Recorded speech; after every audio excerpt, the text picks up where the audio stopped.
Once upon a time, in a small, quiet village surrounded by dense forests, there stood an old, abandoned mansion.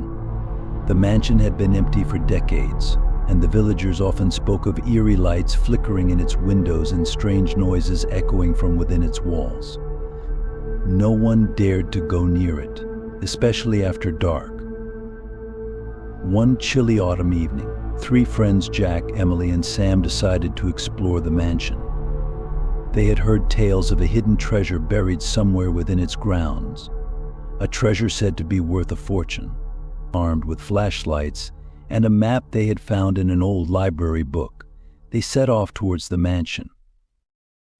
The mansion loomed before them, its windows like dark, empty eyes staring down. The iron gate creaked open with a loud groan, sending shivers down their spines.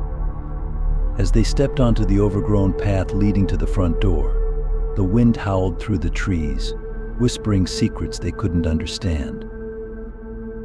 Inside, the air was musty and cold. The wooden floors creaked under their weight, and cobwebs hung like curtains in every corner.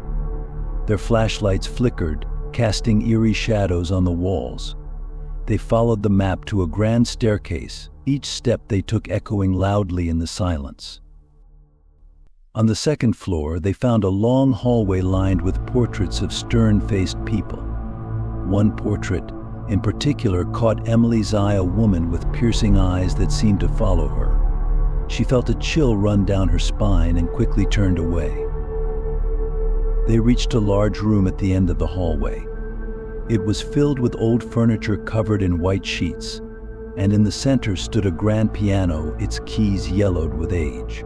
The map indicated that the treasure was hidden in this room. They began to search, moving aside dusty sheets and opening creaky drawers. Suddenly, Jack's flashlight flickered and went out. "Did you see that?" he whispered, his voice trembling. See what? Emily asked, her eyes wide with fear. "I thought I saw someone standing by the piano." Jack replied. Sam laughed nervously. It's just our imaginations playing tricks on us. Let's keep looking. But then they heard a soft, haunting melody coming from the piano.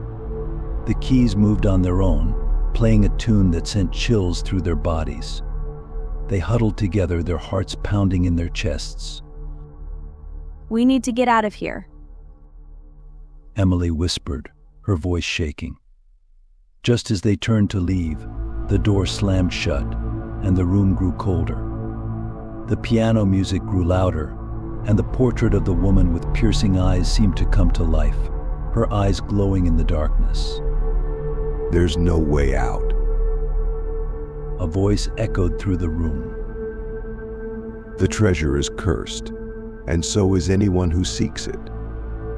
Panicking, they tried to force the door open, but it wouldn't budge. Jack remembered the old stories about the mansion's curse, how those who sought the treasure were never seen again.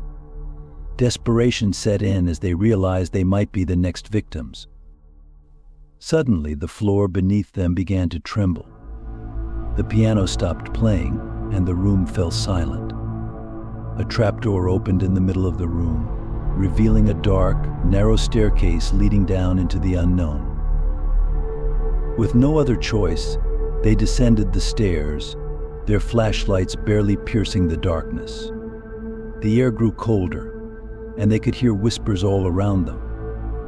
At the bottom of the stairs, they found a small, dimly lit chamber.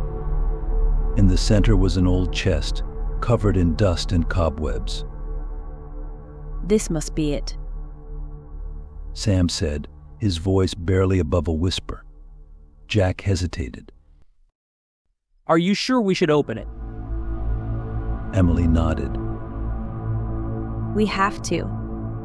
It's the only way to break the curse. They opened the chest, and inside they found gold coins, jewels, and a tattered journal. As they reached for the treasure, the whispers grew louder, and the chamber began to shake. We need to leave, now. Emily shouted. They grabbed what they could and raced back up the stairs. The mansion seemed to come alive around them, the walls closing in and the floorboards buckling. They reached the front door just as it slammed shut behind them, the mansion's last attempt to trap them forever. Breathless and terrified, they ran back to the village, never looking back. They vowed never to speak of what had happened, but they couldn't escape the feeling that something had followed them.